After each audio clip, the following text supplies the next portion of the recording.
Hello everyone, welcome to my channel. இப்போ என் கையில் இருக்கிறது வந்து ஐயிர மீன்.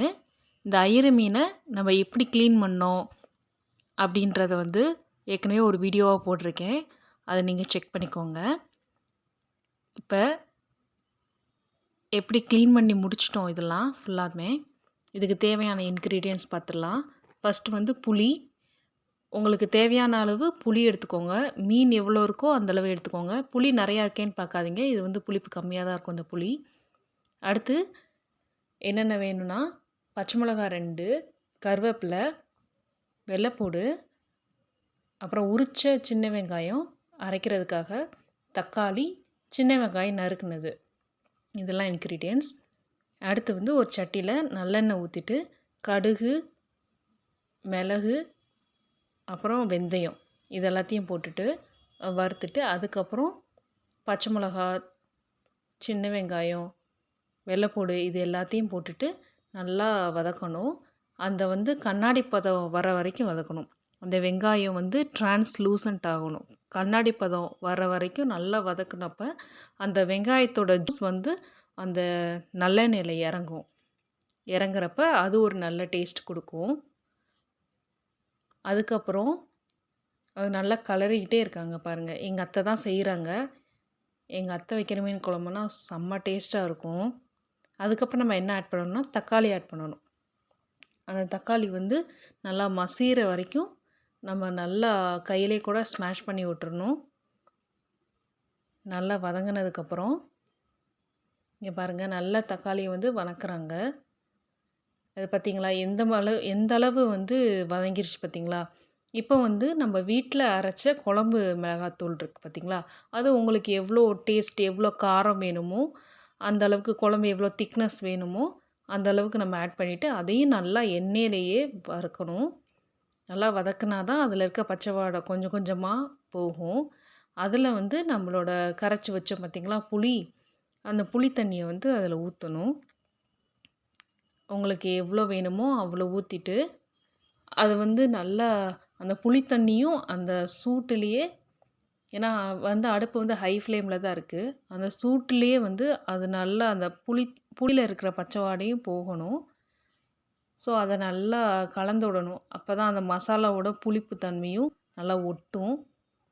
ஸோ வந்து அதை நல்லா கலக்கி விட்டுட்டு அதுக்கப்புறம் நம்மளுக்கு வந்து மிக்சியில் அரைக்க தேவையான பொருளை பார்த்துக்கலாம். சின்ன வெங்காயம், சோம்பு, சீரகம் உள்ள கொஞ்சோண்டே கிடக்கு. தேவையான அளவு தேங்காய் சில்லு எவ்வளோ வேணுமோ அவ்வளோ எடுத்து நல்லா அரைச்சிக்கணும். அரைச்சதுக்கப்புறம் காட்டுறேன். இதை பார்த்திங்களா, இந்த அளவுக்கு நம்ம அரைச்சிக்கணும். உங்களுக்கு எவ்வளோ நைஸாக வேணும்னாலும் அரைச்சிக்கலாம். குறன்னு இருந்தால் திப்பி திப்பியாக இருந்தால் நல்லா இருக்காது. ஸோ நல்லா கொதிக்கிற குழம்பு நல்லா கொதிச்சுக்கிட்டு இருக்கும் பார்த்திங்களா, அப்போ வந்து நம்ம அரைச்சதை வந்து அதில் ஆட் பண்ணிவிட்டு நல்லா ஒரு கிளறிக்கலாம். இது வந்து மிக்ஸி ஜாரை கழுவி ஊற்றுறது வந்து நம்ம இந்தியன் மாம்ஸ்க்கு இருக்கிற ஒரு ப்ரொசீஜர், ஒரு பழக்கம்னு வச்சுக்கோங்களேன். எப்போவுமே மிக்ஸி ஜாரை கழுவி ஊற்றினா தான் நம்மளுக்கு சாட்டிஸ்ஃபேக்ஷன் ஆகும். அதுக்கப்புறம் குழம்பு நல்லா கொதிச்சிட்ருக்கு. குழம்பு நல்லா கொதிக்கிறப்ப எப்படி உங்களுக்கு குழம்பு அதில் இருக்க பச்சை வாடை போயிடுச்சு அப்படின்னு பார்த்தோம்னா, அதில் வந்து நம்ம வெந்தயம் போட்டோம் பார்த்திங்களா, அந்த வெந்தயத்தை எடுத்து நசுக்கி பார்க்கணும். அது வந்து நல்லா நசுங்குச்சுன்னா குழம்பு வந்து ரெடி ஆயிடுச்சு, நம்ம வந்து மீன் போடலாம் அப்படின்னு அர்த்தம். அது இன்னும் நசுங்கலை அப்படின்னா இன்னும் வேகணும், அந்த குழம்பு இன்னும் கொதிக்கணும், கொதித்து பச்சை வாடை போகணும் அப்படின்னு அர்த்தம். இப்போ வந்து எங்கள் அத்தை வந்து ஐயிர மீனெல்லாம் உள்ளே போடுறாங்க. கும்பலாக மொத்தமாகவும் கொட்டிடக்கூடாது. கையில் பொறுமையாக மெதுவாக கொஞ்சம் கொஞ்சமாக எடுத்து தான் போடணும். ஏன் திடீர்னு நிப்பாட்டிட்டாங்கன்னா, அதில் வந்து ஒரு கல் இருந்துச்சாம். குட்டியோண்டு அந்த மண், ஆற்று மண் இருக்குது பார்த்திங்களா, அது இருந்துச்சாம். அதை வந்து எங்கள் அத்தை வேறு எடுத்து காமிச்சிட்டு இருந்தாங்க கையில். இங்கிட்டு அந்த சட்டியிலேருந்து எடுத்து காமிச்சிட்டு இருந்தாங்க. இங்கே பார்த்தியா கல் இருக்குது, நம்ம எத்தனை தடவை அலசணும், இருந்தாலும் இதில் கல் இருக்கே அப்படின்னு சொல்லி காமிச்சிட்ருக்காங்க. அதுக்கப்புறம் அதில் வந்து போட்ட உடனே நம்ம கரண்டி விட்டு கிளறக்கூடாது. அப்படி கிளறினோம்னா இது குட்டி குட்டி மீன் ஆல்ரெடி அது வந்து உடஞ்சி போகிறதுக்கு நிறைய சான்ஸ் இருக்குது. ஸோ கொஞ்சம் நேரம் கழித்து அதை பொறுமையாக வந்து அந்த கரண்டியை விட்டு ஒரு நேக்காக தான் ஹேண்டில் பண்ணணும்.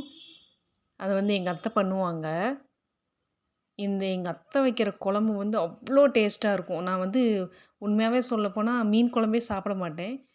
எங்கள் அத்தை வச்சு தான் நான் மீன் குழம்பே சாப்பிடவே ஆரம்பிச்சிருக்கேன். அந்த அளவுக்கு அவங்க அவ்வளோ டேஸ்ட்டாக வைப்பாங்க கிராமத்து ஸ்டைலில். பாருங்கள், அவங்களே டேஸ்ட் பண்ணி ஃபஸ்ட்டு பார்த்துக்கிறாங்க, நல்லாயிருக்கா அப்படின்னு சொல்லி டேஸ்ட் பண்ணி பார்த்துக்கிறாங்க.